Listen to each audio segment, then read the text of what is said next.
نحمده ونسلم ونصلي على رسوله الكريم اما بعد فاعوذ بالله من الشیطان الرجیم بسم اللہ الرحمن الرحیم اللهم صل على سيدنا ومولانا محمد معدن الجود والکرم وآلہ وصحبہ وبارک وسلم قال اللہ تعالی فی القرآن المجید والفرقان الحمید منها خلقناكم وفيها نعيدكم ومنها نخرجكم تارة أخرى وَلَقَدْ أَرَيْنَاهُ آيَاتِنَا كُلَّهَا فَكَذَّبَ وَأَبَى قَالَ أَجِئْتَنَا لِتُخْرِجَنَا مِنْ أَرْضِنَا بِسِحْرِكَ يَا مُوسَى فَلَنَأْتِيَنَّكَ بِسِحْرٍ مِثْلِهِ فَاجْعَلْ بَيْنَنَا وَبَيْنَكَ مَوْعِدًا لَا نُخْلِفُهُ نَحْنُ وَلَا أَنْتَ مَكَانًا سُوًى قال موعدكم يوم الزينة وأن يحشر الناس ضحى فتولى فرعون فجمع كيدهم ثم أتى صدق اللہ العلی العظیم۔ ترجمہ سماعت فرمائیں۔ زمین کی اسی مٹی سے ہم نے تمہیں پیدا کیا اور اسی میں ہم تمہیں لوٹائیں گے اور اسی سے ہم تمہیں دوسری مرتبہ پھر نکالیں گے، اور بے شک ہم نے اس فرعون کو اپنی ساری نشانیاں جو موسیٰ اور ہارون علیہ السلام کو دی گئی تھیں دکھائیں، مگر اس نے جھٹلایا اور ماننے سے انکار کر دیا۔ اس نے کہا، اے موسیٰ، کیا تم ہمارے پاس اس لیے آئے ہو کہ تم اپنے جادو کے ذریعے ہمیں ہمارے ملک سے نکال دو؟ سو ہم بھی تمہارے پاس اسی کی مانند جادو لائیں گے۔ تم ہمارے اور اپنے درمیان مقابلہ کے لیے وعدہ طے کر لو، جس کے خلاف ورزی نہ ہم کریں گے اور نہ ہی تم۔ مقابلے کی جگہ کھلا اور ہموار میدان ہو۔ موسیٰ علیہ السلام نے فرمایا، تمہارے وعدے کا دن یوم عید سالانہ جشن کا دن ہے، اور یہ کہ اس دن سارے لوگ چاشت کے وقت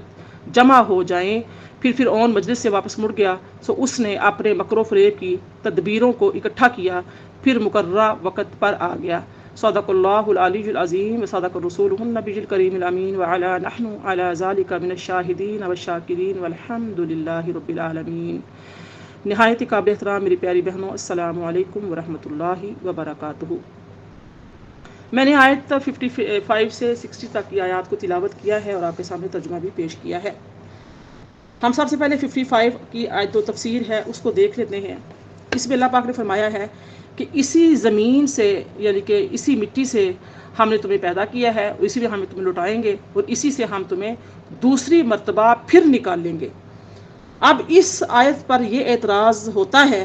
کہ اللہ تعالیٰ نے اس آیت میں فرمایا ہے کہ ہم نے تم کو اسی زمین سے پیدا کیا ہے، حالانکہ ہم جانتے ہیں کہ اللہ تعالیٰ نے ہم کو نطفہ سے پیدا کیا، اور قرآن مجید میں اللہ پاک نے یہی ارشاد فرمایا ہے، خلق الانسان من نطفۃ، سورہ نحل کی آیت نمبر 4 میں ہم پڑھ چکے ہیں کہ انسان کو نطفہ سے پیدا کیا۔ انا خلقنا الانسان من نطفۃ امشاج، سورہ دہر کی آیت نمبر 2 میں آتا ہے، بے شک ہم نے انسان کو مخلوط نطفہ سے پیدا کیا۔ تو اب اس اعتراض کا جو جواب ہے وہ مفسرین کرام یہ دیتے ہیں کہ جو ہمارے جد امجد ہیں حضرت آدم علیہ السلام، اور وہ ہماری اصل ہیں، اور ان کو اللہ تعالیٰ نے مٹی سے پیدا کیا ہے، تو چونکہ اصل انسان کو اللہ تعالیٰ نے مٹی سے پیدا کیا ہے، تو اس وجہ سے فرمایا کہ ہم نے تم کو اس زمین سے پیدا کیا ہے۔ اور ایک صورت اور بھی ہے جس میں اللہ تعالیٰ نے ہماری خلقت کی تفصیل بیان کی ہے، وہ سورہ مومنون کی آیت نمبر 12 اور 14 ہے۔ وَلَقَدْ خَلَقْنَا الْإِنسَانَ مِنْ صَلَالَةٍ مِّن طِينٍ، اور بے شک ہم نے انسان کو مٹی کے خلاصے سے پیدا فرمایا۔ ثُمَّ جَعَلْنَاهُ نُطْفَةً فِي قَرَارٍ مَّكِينٍ، پھر ہم نے اس کو مضبوط جائے قرار میں نطفہ بنا کر رکھا۔ ثُمَّ خَلَقْنَا النُّطْفَةَ عَلَقَةً فَخَلَقْنَا الْعَلَقَةَ مُضْغَةً فَخَلَقْنَا الْمُضْغَةَ عِظَامًا فَكَسَوْنَا الْعِظَامَ لَحْمًا ثم انشأناه خلقا آخر فتبارک اللہ احسن الخالقین۔ فرمایا کہ پھر ہم نے نطفے کو جمع ہوا خون بنا دیا، پھر جمے ہوئے خون کو گوشت کی بوٹی بنا دیا، پھر گوشت کی بوٹی سے ہڈیاں بنائی، پھر ہڈیوں کو گوشت پہنا دیا، پھر ہم نے اس میں روح ڈال کر ایک اور مخلوق بنایا۔ سو اللہ بڑی برکت والا ہے جو سب سے بہتر بنانے والا ہے۔ اب اسی اعتراض کا جو دوسرا جواب مفسرین کرام دیتے ہیں وہ یہ ہے کہ انسان کی پیدائش نطفہ اور حیض کے خون سے ہوتی ہے، اور نطفہ اور حیض کا خون دونوں غذا سے بنتے ہیں،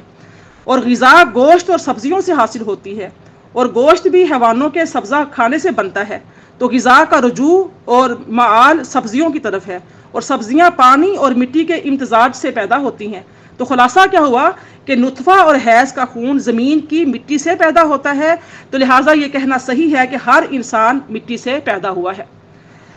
اب آگے اسی آیا مبارکہ کے اعتراض میں تیسرا جواب حدیث مبارکہ کی روشنی میں دیا جاتا ہے۔ حضرت ابو ہریرہ رضی اللہ تعالی عنہ فرماتے ہیں کہ رسول اللہ صلی اللہ علیہ وآلہ وسلم نے فرمایا کہ جو بچہ بھی پیدا ہوتا ہے اس کے اوپر اس کی قبر کی مٹی چھڑکی جاتی ہے۔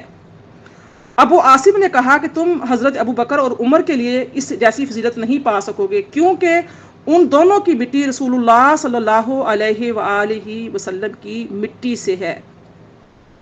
اس طریقے سے حضرت ابن عباس رضی اللہ تعالیٰ عنہما فرماتے ہیں کہ ہر انسان کو اس مٹی میں دفن کیا جاتا ہے جس سے وہ پیدا کیا گیا ہے، یعنی کہ جس سے وہ پیدا ہوتا ہے وہی مٹی اس کی آخری آرامگاہ ہوتی ہے، وہی اس کی قبر ہوتی ہے۔ حضرت ابو ہریرہ رضی اللہ تعالیٰ نے کہا کہ جو بچہ بھی پیدا ہوتا ہے فرشتہ زمین میں سے مٹی لے کر اس کی ناف کاٹنے کی جگہ پر رکھتا ہے، اس مٹی میں اس کی شفا ہوتی ہے اور اسی میں اس کی قبر ہوتی ہے۔ حضرت انس رضی اللہ تعالیٰ نے بیان کرتے ہیں کہ رسول اللہ صلی اللہ علیہ وسلم نے فرمایا ہر بچہ جو پیدا ہوتا ہے اس کی ناف میں وہ مٹی ہوتی ہے جس سے وہ پیدا کیا جاتا ہے، اور جب وہ ارذل عمر کی طرف لوٹایا جاتا ہے تو اس مٹی کی طرف لوٹایا جاتا ہے جس سے وہ پیدا کیا جاتا ہے، حتیٰ کہ اس مٹی میں اس کو دفن کیا جاتا ہے۔ اور آپ صلی اللہ علیہ وسلم فرماتے ہیں میں اور ابو بکر اور عمر ایک ہی مٹی سے پیدا کیے گئے ہیں اور اس مٹی سے ہم اٹھائے جائیں گے۔ آپ دیکھیے اس لیے سے عمر جو ہے عمر فاروق رضی اللہ تعالیٰ عنہ سے سیدنا صدیق اکبر کی قبر انور جو ہے وہ نبی کریم صلی اللہ علیہ وسلم کے روضہ مبارک کے ساتھ اسی حجرہ مبارک میں ہے۔ تو حضرت ابن عباس رضی اللہ تعالیٰ عنہما بیان کرتے ہیں کہ رسول اللہ صلی اللہ علیہ وسلم نے فرمایا میں اور ابو بکر عمر ایک مٹی سے پیدا کیے گئے ہیں۔ حضرت ابن مسعود رضی اللہ تعالیٰ فرماتے ہیں کہ جو فرشتہ ارحام کے ساتھ موکل ہے، یعنی کہ جو ہمارے رحم ہیں ان کے ساتھ اللہ پاک نے ایک فرشتہ جو ہے نا وہ مقرر کیا ہوا ہے، تو وہ جو ہمارے ارحام کے ساتھ موکل ہے وہ رحم سے نطفہ لیتا ہے اور اپنی ہتھیلی پر رکھتا ہے اور کہتا ہے کہ اے رب یہ پیدا کیا جائے گا یا پیدا نہیں کیا جائے گا، اے رب اس کا رزق کتنا ہے، اے رب اس کے اعمال کیسے ہیں، اے رب اس کی مدت حیات کتنی ہے۔ پھر جس جگہ اس دفن کیا جائے گا وہاں کی مٹی لے کر اس کو نطفہ کے ساتھ گوندتا ہے۔ قرآن مجید میں ارشاد ہوتا ہے منہا خلقناکم وفیہا نعیدکم، سورہ طٰہٰ کی آیت 52 میں۔ تو یہ یعنی کہ اس کے بارے میں یہ فرمایا گیا ہے کہ جہاں پر انسان جس مٹی سے پیدا کیا جاتا ہے اسی مٹی میں اس کی تدفین ہوتی ہے۔ دیکھ لیجئے کہ انسان کہاں پاکستان میں پلتا بڑھتا ہے، بعض دفعہ مدینہ پاک میں موت آ جاتی ہے، مکہ پاک میں موت آ جاتی ہے، یو کے USA وغیرہ میں موت آ جاتی ہے، عرب کنٹریز میں کہیں بھی موت آ جاتی ہے، تدفین اس کی وہاں ہو جاتی ہے، یا بعض دفعہ تدفین وہاں موت کہیں اور آتی ہے لیکن وہ ہزارہ میل سفر طے کر کے اس کو ایک ملک سے دوسرے ملک پہنچایا جاتا ہے، اس کی میت کو، اس کی لاش کو پہنچایا جاتا ہے وہاں پر، کیونکہ اس کی مٹی وہاں کی ہوتی ہے۔ تو جہاں کی مٹی ہوتی کہتے ہیں وہاں جا لگی، تو یہی حساب ہے کہ اس کو ہم نے حدیث کی روشنی میں دیکھا کہ قبر جو ہے ہماری وہیں بنے گی جس جگہ کی مٹی سے ہم پیدا ہوئے ہیں۔ آیت نمبر 56 میں دیکھیے اللہ نے فرمایا وَلَقَدْ أَرَيْنَاهُ آيَاتِنَا كُلَّهَا فَكَذَّبَ وَأَبَىٰ، اور بے شک ہم نے اس فرعون کو اپنی ساری نشانیاں جو موسیٰ اور ہارون علیہ السلام کو دی گئی تھیں دکھائیں، مگر اس نے جھٹلایا اور ماننے سے انکار کیا۔ اب دیکھیں کہ سب نشانیوں سے مراد توحید ہے اور رسالت پر دلائل ہیں۔ جب ہم نے کل پڑھے تھے جو موسیٰ علیہ السلام نے توحید پر دلائل دیے تھے، اللہ تعالیٰ کی پوری کائنات پر، اس کی تخلیقات پر موسیٰ علیہ السلام نے یعنی کہ خیر حاصل وہاں پہ گفتگو کی تھی، فرعون سے سارا بتایا تھا، تو یہ نشانیاں وہی تھیں اور دلائل قائم کیے تھے۔ اللہ تعالیٰ نے جانداروں میں سے ہر چیز کو اس کی مخصوص ساخت پر پیدا کیا، پھر ہر چیز میں اس کو خوراک کے حصول اور افزائش نسل کے طریقوں کی فطری ہدایت رکھی، اور اللہ تعالیٰ کے سوا اس پوری کائنات میں کوئی بھی اس بات کا دعویٰ دار نہیں ہے کہ یہ کارنامہ اس نے انجام دیا ہے۔ اس کے بعد اللہ تعالیٰ نے اپنی الوہیت اور توحید پر ایک اور دلیل قائم کی کہ اس نے تمہارے لیے زمین کو فرش بنایا، اس میں تمہارے چلنے کے لیے راستے بنائے، آسمان سے پانی نازل کیا، پھر اس پانی سے مختلف قسم کی زمینی پیداوار کے جوڑے پیدا کیے، کھاؤ اپنے مویشیوں کو بھی چراؤ، پھر بے شک اس میں عقل مندوں کے لیے ہماری نشانیاں ہیں۔ تو یہ زمین اور اس کی پیداوار فرعون کے پیدا ہونے سے پہلے بھی موجود تھی، لہذا فرعون کی خدائی کا دعویٰ جھوٹا ہو گیا۔ اسی طرح فرعون کے علاوہ جن انسانوں اور مورتیوں کو خدا کہا گیا ان سب سے پہلے یہ زمین موجود تھی اور اس کی رویدگی بھی تھی۔ جو اس نے فرعون نے دعویٰ کیا ہوا تھا اس کی یعنی کہ فرعون کی پیدائش سے پہلے یہ زمین و آسمان موجود تھے، اس کی رویدگی موجود تھی، اور جو مورتیاں بنا کے لوگ پوجتے تھے ان مورتیوں سے پہلے بھی یہ زمین موجود تھی، تو وہ پھر کس نے پیدا کی جو وہ خدائی کا دعویٰ کر رہا تھا۔ تو اس کے متعلق وہ دعویٰ کرتا تھا، دعویٰ جھوٹا تھا، اور صرف اللہ تعالیٰ کا یہ فرمانا سچا ہے کہ اس زمین کو، اس کی رویدگی کو اس نے پیدا فرمایا۔ اسی طرح اللہ تعالیٰ نے موسیٰ علیہ السلام کی نبوت پر بھی نشانیاں اور معجزات دکھائے، لیکن فرعون نے ان سب کی تکذیب کی اور انکار کیا۔ حضرت موسیٰ علیہ السلام کی نبوت پر جو معجزات دکھائے ہیں وہ یہ تھے کہ ایک تو عصا تھا، ید بیضا، سمندر کو چیرنا، پتھر سے پانی نکالنا، فرعونیوں پر ٹڈیوں کو بھیجنا، ان پر جوؤں کو بھیجنا، جوؤں کا عذاب، ٹڈیوں کا عذاب، مینڈکوں کا عذاب تھا، پھر ان پر خون کی بارش کرنا، ان پر پہاڑ اٹھا کر معلق کر دینا۔ یہ سارا کچھ جو تھا یہ ان کے اوپر، ان کے معجزات میں تھا، اللہ تعالیٰ نے جو موسیٰ علیہ السلام کو عطا کیے تھے۔ اب دیکھیے آیت نمبر 57 58 کو دیکھ لیجئے۔ قال اجینا لتخرجنا من ارضنا بسحرک یا موسیٰ، اس نے کہا اے موسیٰ کیا تم ہمارے پاس اس لیے آئے ہو کہ تم اپنے جادو کے ذریعے ہمیں ہمارے ملک سے نکال دو؟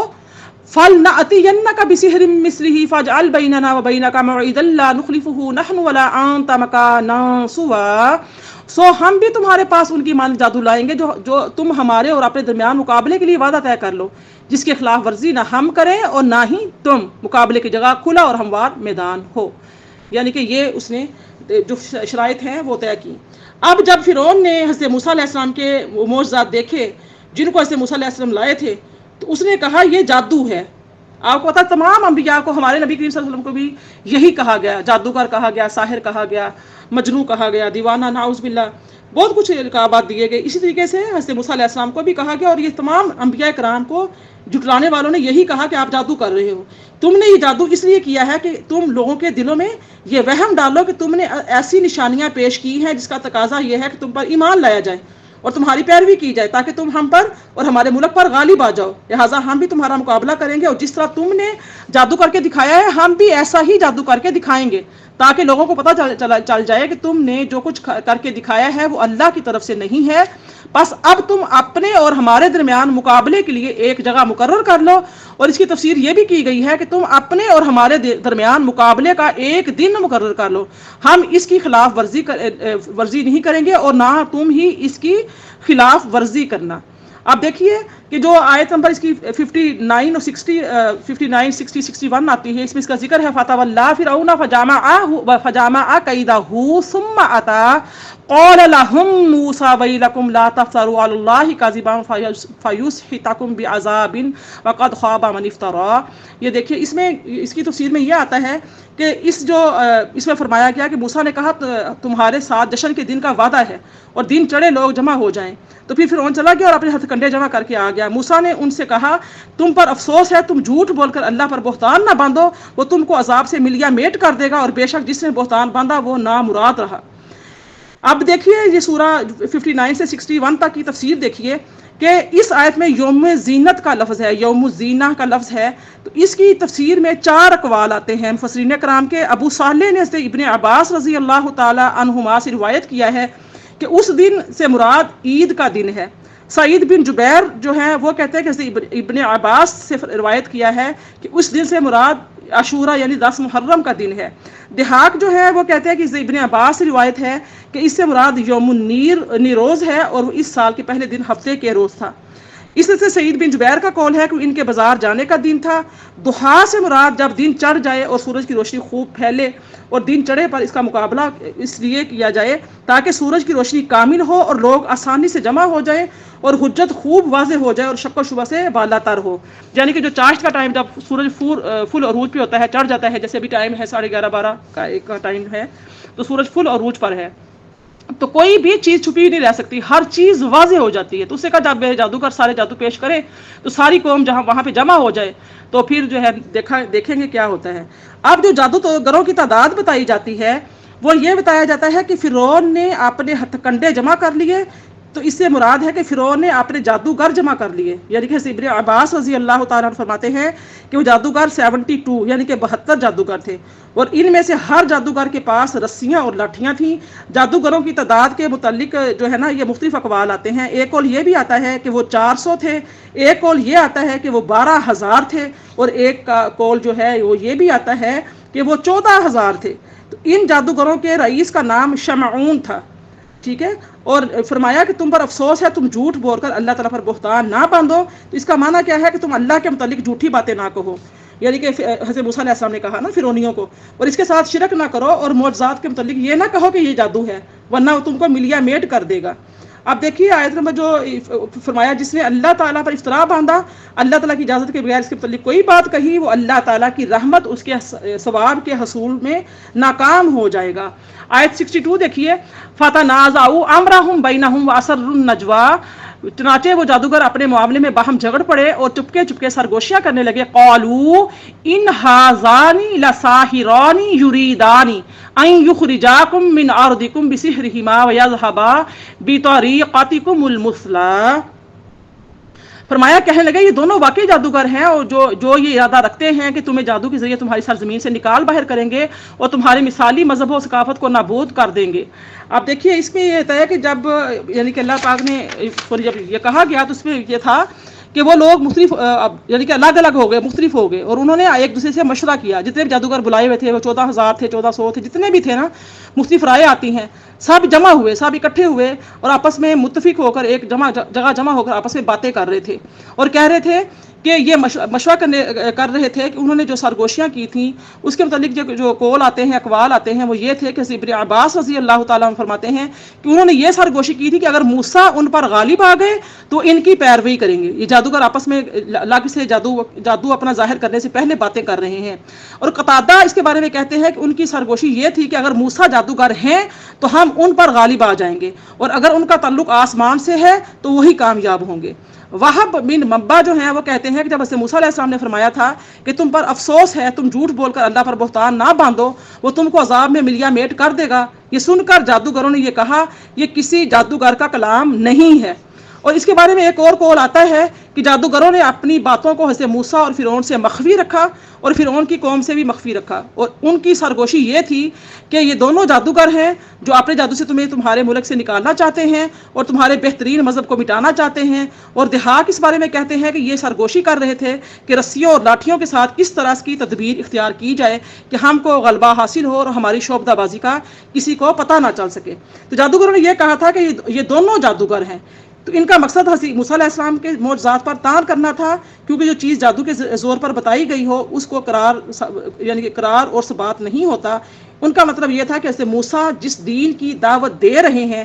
اس کو بھی قرار اور ثبات نہیں ہے، وہ ٹھہرا نہیں رہے گا، نہ وہ مستقل رہے گا، ان کا یہ خیال تھا۔ پھر انہوں نے یہ کہا کہ اپنے جادو سے تم کو تمہارے وطن سے نکالنا چاہتے ہیں۔ جادوگروں نے شعبہ فرعون سے حاصل کیا تھا، اور اس کو یہ شعبہ جو تھا نا اس کو فرعون سے حاصل ہوا تھا، یہ تمہیں یہاں سے نکالنا چاہتا ہے موسیٰ، اور اس کا منشا بھی لوگوں کو حضرت موسیٰ علیہ السلام کی دعوت سے منحرف کرنا تھا۔ تو جادوگروں نے مزید یہ کہا کہ یہ تمہارے بہترین مذہب کو مٹانا چاہتے ہیں۔ انہوں نے جملے بھی لوگوں کو حضرت موسیٰ سے شدید متنفر کرنے کے لیے کہا تھا، کیونکہ ان لوگوں کے نزدیک ان کا مذہب، ان کا طریقہ بہت عمدہ تھا، اور ان کے نزدیک جب لوگوں کو یہ معلوم ہو گیا کہ حضرت موسیٰ اور حضرت ہارون اور ان کو اس عمدہ طریقے سے دور کرنا چاہ رہے ہیں تو وہ لوگ ان سے سخت متنفر ہو گئے۔ آپ دیکھیے آیت نمبر 65 اور 69 جو سورہ طٰہٰ کی ہے، اس کی تفسیر دیکھیے۔ یہ آتا ہے کہ ارشاد ہوتا ہے 65 آیت میں، ترجمہ دیکھیے۔ جادوگر بولے اے موسیٰ، یا تو تم اپنی چیز ڈالو اور یا ہم ہی پہلے ڈالنے والے ہو جائیں۔ موسیٰ علیہ السلام نے فرمایا بلکہ تم ہی ڈال دو۔ پھر کیا تم تھا، اچانک ان کی رسیاں اور ان کی لاٹھیاں ان کی جادو کے اثر سے موسیٰ کے خیال میں یوں محسوس ہونے لگی جیسے وہ میدان میں دوڑ رہی ہیں۔ فَأَوْجَسَ فِي نَفْسِهِ خِیفَةً موسیٰ، تو موسیٰ اپنے دل میں ایک چھپا ہوا خوف سا پانے لگے۔ ہم نے موسیٰ علیہ السلام سے فرمایا خوف مت کرو، بے شک تم ہی غالب رہو گے۔ 69 دیکھیے، اور تم اس لاٹھی کو جو تمہارے داہنے ہاتھ میں ہے زمین پر ڈال دو، وہ اس فریب کو نگل جائے گی جو انہوں نے مصنوعی طور پر بنا رکھا ہے۔ سو کچھ انہوں نے بنا رکھا ہے وہ تو فقط جادوگر کا فریب ہے، اور جادوگر جہاں کہیں بھی آئے گا فلاح نہیں پائے گا۔ یہ دیکھیے 65 سے 69 تک کی ہم تفسیر دیکھتے ہیں، کیونکہ سارا مضمون ایک ہی ہے اس لیے۔ تو اس سے پہلے یہ بیان یعنی کہ میں نے کیا ہے کہ تم یوم زینت کو آنا،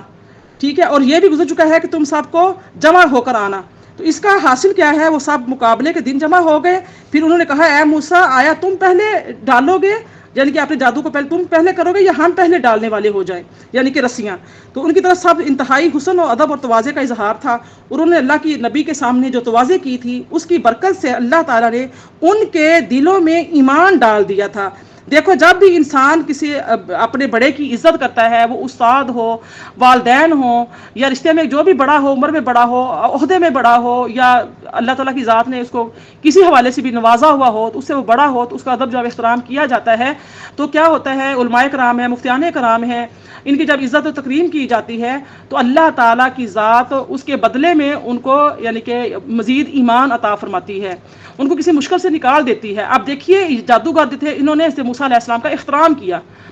حالانکہ کافر تھے اور فرعون سامنے تھا، پورے فرعونی جمع تھے، لیکن انہوں نے کہا کہ اے موسیٰ علیہ السلام پہلے آپ کام شروع کریں گے یہ والا، آپ رسیاں ڈالیں گے یا ہم؟ تو اس کی تفسیر میں فرماتے ہیں کہ انہوں نے ان کا یہ ادب کرنا یا احترام کرنا یا ان کو اہمیت دینا کیا ہو گیا کہ اللہ تعالیٰ نے کے دلوں میں ایمان ڈال دیا۔ پھر جب انہوں نے توازے کی تو حضرت موسیٰ علیہ السلام نے بھی ان کے مقابلے میں توازے کی، فرمایا بلکہ تم پہلے ڈالو۔ اس مقام پر یہ اعتراض ہوتا ہے کہ جادوگروں کا اپنی لاٹھیاں وغیرہ ڈالنا جادو اور کفر تھا، کیونکہ اس جادو سے انہوں نے حضرت موسیٰ علیہ السلام کی تکذیب کا قصد کیا ہوا تھا، ارادہ کیا ہوا تھا، اور حضرت موسیٰ علیہ السلام کی تکذیب کفر ہے تو حضرت موسیٰ علیہ السلام نے ان کو کفر اور تکذیب کا حکم دیا۔ تو اس اعتراض کا جو جواب ہے، کیونکہ اعتراض اٹھانے والے اعتراض اٹھاتے ہیں، کچھ لوگوں کی سوچ نیگیٹو ہوتی ہے، وہ ہر پہلو میں نیگیٹو ہی سوچتے ہیں، نیگیٹو ہی دیکھتے ہیں، اور کچھ لوگ ہوتے ہیں ان کی تھنکنگ جو ہوتی ہے وہ بڑی پازیٹیو ہوتی ہے، تو وہ پازیٹیو ہی دیکھتے ہیں، پازیٹیو ہی سوچتے ہیں، تو ان کے لیے بھی پازیٹیو ہی ہوتا ہے۔ تو یہ سوچ پائی جاتی ہے، اب تک چل رہی ہے، تا قائم قیامت تک چلتی رہے گی، ٹھیک ہے۔ تو یہ نیگیٹیوٹی اور پازیٹیوٹی جو ہے نا انسان کے اندر پائی جاتی ہے، انسان نے اس کو خود کیسے اپنی نیگیٹیوٹی کو دور کرنا ہوتا ہے، وہ اس کی اپنی کوشش پہ ہوتا ہے۔ اب دیکھیے یہ بھی اعتراض کیا گیا کہ وہ تو کافر تھے یا جادوگر تھے، مقابلے میں آئے ہوئے تھے، تو پھر موسیٰ علیہ السلام جو ہیں وہ کیوں ان کو کہہ رہے ہیں کہ آپ پہلے یہ کرو، یہ ان کی کیوں تواضع کر رہے ہیں یا ان کا کیوں خیال کر رہے ہیں؟ تو حضرت موسیٰ علیہ السلام کے بارے میں فرمایا کہ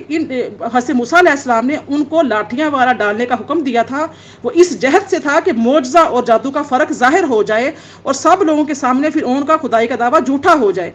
پھر دوسری توجہ یہ ہے کہ حضرت موسیٰ علیہ السلام نے جو ان کو لاٹھیاں وغیرہ ڈالنے کا حکم دیا تھا وہ ایک شرط کے ساتھ مشروط تھا، یعنی اگر تم حق پر ہو تو لاٹھیوں کو ڈالو۔ اور اس کی یہ جو مثال انہوں نے دی ہے وہ یہ ہے فَأْتُوا بِسُورَةٍ مِّن مِّثْلِهِ إِن كُنتُمْ صَادِقِينَ، سورہ بقرہ کی آیت نمبر 23 میں آتا ہے، اگر تم سچے ہو تو اس قرآن کی مثل کوئی صورت بنا کر لے آؤ۔ یہ مثال دے رہے ہیں اس بارے میں۔ پھر فرماتے ہیں کہ ان جادوگروں کا اور دوسرے لوگوں کا یہ خیال تھا کہ حضرت موسیٰ بھی ان کی طرح جادوگر ہیں، بس جب تک وہ اپنی لاٹھیاں نہ ڈالتے اور حضرت موسیٰ کا عصا ان پر حاوی اور غالب نہ ہوتا تو ان جادوگروں اور لوگوں کا یہ شبہ زائل نہ ہوتا۔ سو موسیٰ علیہ السلام نے ان کو لاٹھیاں وغیرہ ڈالنے کا جو حکم دیا تھا وہ اس وجہ سے تھا کہ ان کا معجزہ کا ظہور ہو، نہ اس لیے کہ جادو کی بڑائی ظاہر ہو، یعنی کہ آپ نے جو ان کو پہل کرنے کے لیے کہہ دیا تھا وہ اس لیے تھا کہ ان کے معجزے کا ظہور ہو، پہلے وہ اپنا جادو جو بھی ہے دکھا چکے ہیں تو اس کے بعد کریں۔ اب جو حضرت موسیٰ علیہ السلام نے یہاں پہ قرآن پاک کی جو آیہ مبارکہ میں آیا ہے کہ ڈر محسوس کیا، اس کی بھی توجیحات جو ہیں وہ نبی کریم صلی اللہ علیہ وسلم نے بیان کی ہیں، آپ سے صحابہ کرام نے بھی، مفسرین کرام نے فرمایا کہ ان لوگوں نے اپنی لاٹھیوں اور رسیوں میں پارا بھرا ہوا تھا۔ پارا ہوتا ہے نا جو تھرمامیٹر میں بھی ہوتا ہے، ہم جو بخار وغیرہ چیک کرتے ہیں، تو وہ پارا جو تھا بھرا ہوا تھا۔ جب ان لاٹھیوں اور رسیوں پر سورج کی دھوپ پڑی تو یوں معلوم ہوا کہ وہ رینگ رہی ہیں اور دیکھنے والے ان کو سانپ گمان کر رہے تھے۔ میں نے آپ کو بتایا کہ جادوگروں کی تعداد 72 بھی آئی ہے، 1200 بھی آئی، 1400 14,000 بھی آئی ہے، اتنی بڑی تعداد جادوگر تھے اور سب نے رسیاں ڈالی تھی اور سب وہ سانپ بن کے تو سے گھوم رہی تھیں۔ تو اس کے بارے میں جب ان کو دیکھا تو حضرت موسیٰ علیہ السلام کے دل میں ہلکا سا خوف پیدا ہوا، جس کو اللہ پاک مخفی باتوں کو جاننے والا ہے، تو اللہ پاک نے وہ جو مخفی بات تھی ان کے دل کا جو خوف تھا اللہ پاک نے وہ بھی اللہ پاک نے ظاہر کیا۔ چھوٹی چھوٹی بات پر اللہ تعالیٰ کی ذات نے کتنا واضح بیان فرمایا ہے۔ تو فرمایا کہ یعنی کہ اس کا جو اعجاز کا زمانہ ہوتا ہے خوف محسوس کرنا ہوتا ہے، کہ اگر یہ اعتراض کیا جائے کہ اللہ تعالیٰ نے حضرت موسیٰ علیہ السلام سے خوف دور کرنے کے لیے پہلے ان سے کلام کیا تھا، جب اللہ نے کوہ طور پہ بلایا، آپ سے کلام فرمایا اور کہا لا تخف موسیٰ، یعنی کہ اے موسیٰ ڈرو نہیں، تم گھبراؤ نہیں، تو پھر اس کے باوجود بھی ان کو عصا اور ید بیضا کی بہت عظیم معجزات عطا کیے ہوئے تھے، پھر ان کو 8 دعاؤں کو اللہ نے قبول فرمایا تھا، پھر تمہارے ساتھ، اور یہ بھی فرمایا تھا کہ میں تمہارے ساتھ ہوں، تمہارا کلام سن رہا ہوں، تم کو دیکھ رہا ہوں، جو ہم سورہ طٰہٰ کی آیت نمبر 42 میں پڑھ چکے ہیں۔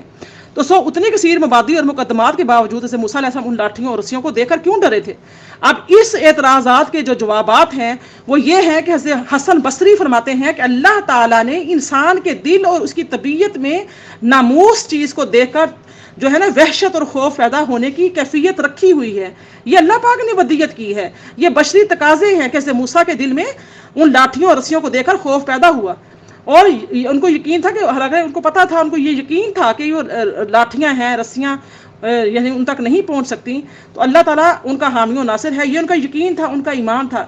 لیکن چونکہ بائی برتھ جو ہے وہ چیز یہ ایک پیدائشی طور پر رکھی ہی ہوتی ہے، اللہ تعالیٰ نے ایک عبودیت کی ہوئی ہے، خوف انسان کے اندر ہے، تو وہ اس خوف کا تقاضا تھا کہ جب آپ نے اتنی زیادہ رسیاں وہ سانپ بنتی ہوئی وہ یعنی کہ موو کرتی ہوئی دیکھی تو آپ کے اندر تھوڑا خوف پیدا ہوا۔ لیکن یہ نہیں تھا کہ آپ توکل میں کمزور تھے، ان کو پتا تھا کہ یہ رسیاں ہی ہیں اور اللہ پاک ان کا حامی و ناصر ہے۔ پہلے جادوگروں نے لاٹھیاں اور رسیاں ڈالی تھیں، تو حضرت موسیٰ کو یہ خطرہ ہوا کہیں ایسا نہ ہو کہ ان کا عصا ڈالنے سے پہلے دیکھنے والے عام لوگوں کے دلوں میں اور دماغوں میں جادو کی تاثیر بیٹھ جائے اور وہ جادوگروں سے متاثر ہو جائے۔ آپ کو یہ بھی خوف تھا، حضرت موسیٰ علیہ السلام کو یہ بھی خوف ہوا کہ عام لوگ جب لاٹھیوں اور رسیوں کو سانپ بنتا دیکھیں گے تو وہ یہ سمجھیں گے کہ حضرت موسیٰ علیہ السلام نے بھی اسی طرح اپنی لاٹھی کو سانپ بنایا ہوگا۔ یعنی کہ آپ کو یہ بھی تھا کہ اگر میرا عصا بھی سانپ بن گیا اور ان کو کھا گیا، جیسے ہم آگے جا کے پڑھیں گے، تو پھر وہ کیا ہوگا، یہی خوف ان کو بھی ہوگا۔ تو حضرت موسیٰ علیہ السلام کو یہ حکم دیا گیا تھا کہ وہ بغیر وحی کے از خود کوئی اقدام نہ کریں، کیونکہ آپ کو وحی کی گئی تھی۔ جب اس موقع پر وحی مؤخر ہو گئی تو موسیٰ علیہ السلام کو یہ خوف ہوا کہ اگر وحی نازل نہ ہوئی تو